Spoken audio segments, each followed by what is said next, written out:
Hello everyone. तो हम लोग पढ़ रहे थे वेस्ट वाटर की कैरेक्टरिस्टिक्स। ठीक है, तो हम लोगों ने पढ़ लिया था सीओडी तक। सीओडी क्या होता है? अपना measure of organic content, organic matter in waste water, इसको कहते हैं हम लोग सीओडी। अब हम लोग पढ़ेंगे टीएचओडी। टीएचओडी को सिंपल लैंग्वेज में अपन लोग कहते हैं थ्योरेटिकल ऑक्सीजन डिमांड।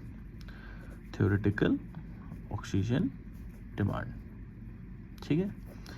और मतलब इसको सिंपल लैंग्वेज में हम लोग बोलें तो अगर हम लोगों के पास केमिकल फार्मूला पता है, ठीक है, और केमिकल फार्मूला पता है और हम लोग को ऑर्गेनिक मैटर पता है, ठीक है, मतलब ऑर्गेनिक मैटर कितना प्रेजेंट है सीवेज में, ठीक है, then the exact amount of oxygen required to oxidise that can be calculated. ठीक है, फार्मूला से हम लोग फार्मूला पता है हम लोगों को, केमिकल फार्मूला उसका, और ऑर्गेनिक मैटर पता है हम लोगों को कितना भैया चाहिए कि भाई ऑक्सीजन कितनी रिक्वायर्ड है, तो हम लोग इसको डायरेक्ट टीएचओडी से कैलकुलेट कर लेंगे। ठीक है, मोस्टली हम प्रैक्टिकली देखें तो जो टीएचओडी होता है दैट इज़ 80% ऑफ सीओडी।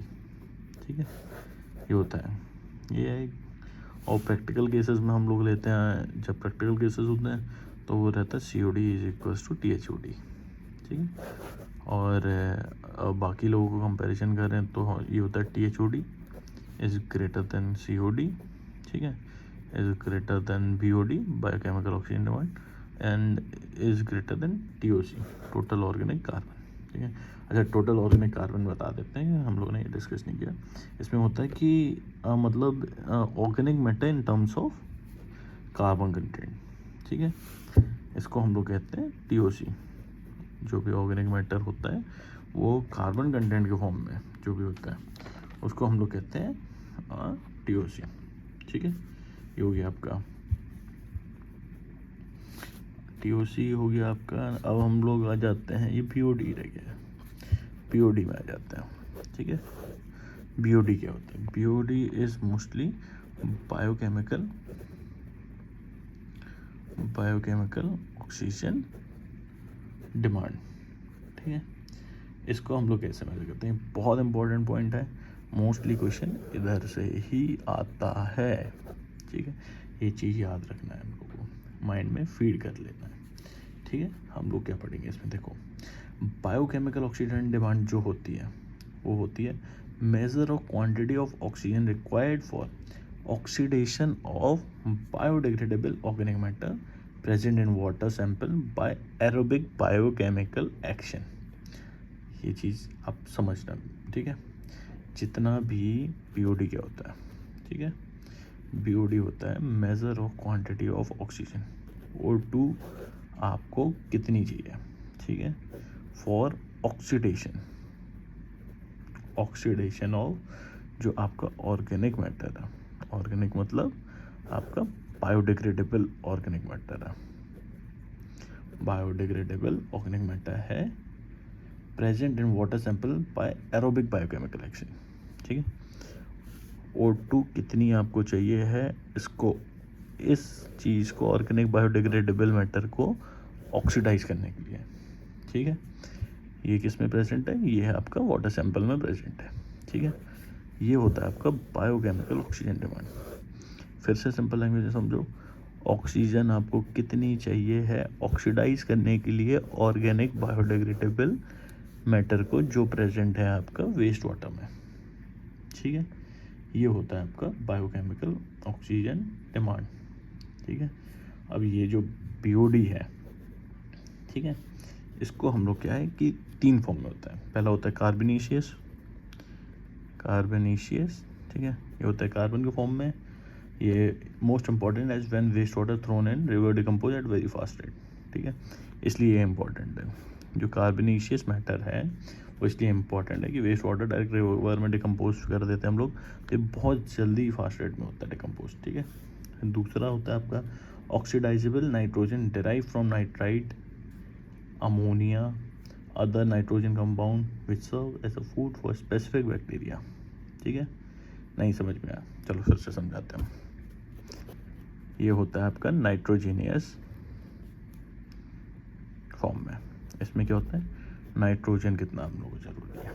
ठीक है, इसमें ये क्या करता है? नाइट्रोसोमोनस बैक्टीरिया, नाइट्रोसोमोनस और नाइट्रोबैक्टीरिया होता है इसमें। ठीक है, ये होता है आपका ऑर्गेनिक कंपाउंड के लिए। फिर तीसरा हो जाता है आपका chemical reducing compound, Fe2 positive, SO3 positive, sulphides होता है, सल्फाइड होता है और आयरन होता है। ये क्या करते हैं, ऑक्सीडाइज कर देते हैं आपके डिसॉल्व ऑक्सीजन को। ठीक है, ये आप चीज़ समझ लो। ठीक है, अच्छा अब क्या होता है कि एक और चीज़ पढ़ते हैं हम लोग। ठीक है, जो BOD होता है, ठीक है, वो कैसे मतलब कैसे हम लोग उसको कैलकुलेट करते हैं।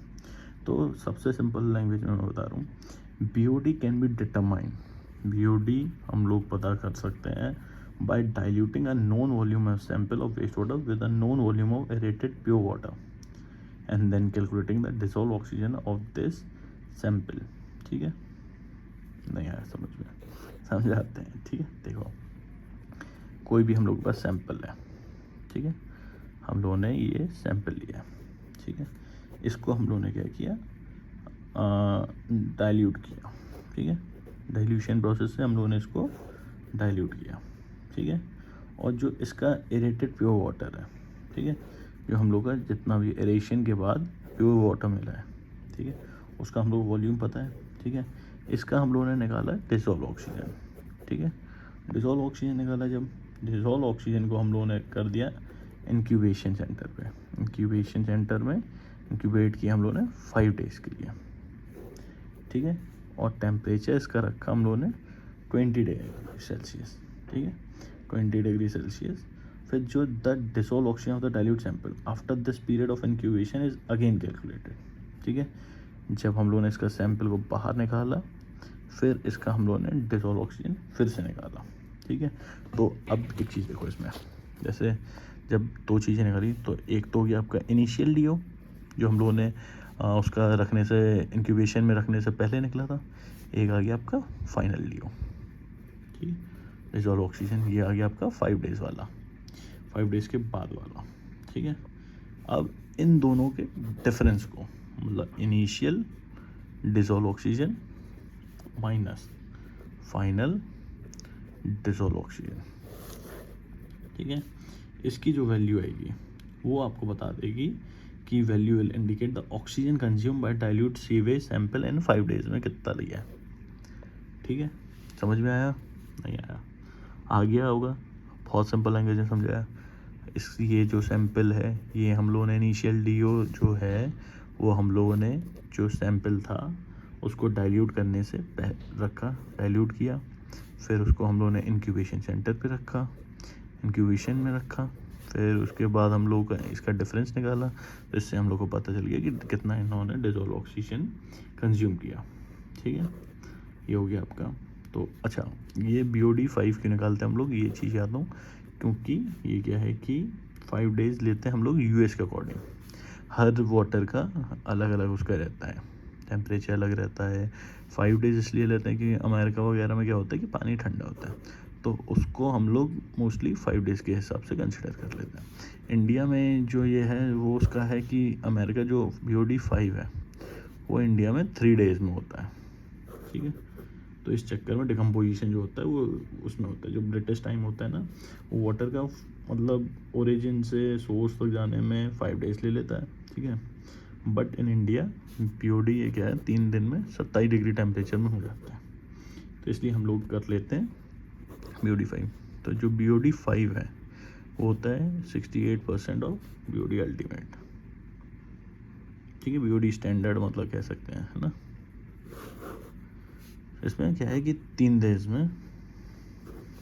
दिन में हम लोग का डिकम्पोजिशन पता चल जाता है। ठीक है, ये हो गया आपका। ठीक है, और इसका जो BOD 5 निकालने का फॉर्मूला है वो है आपका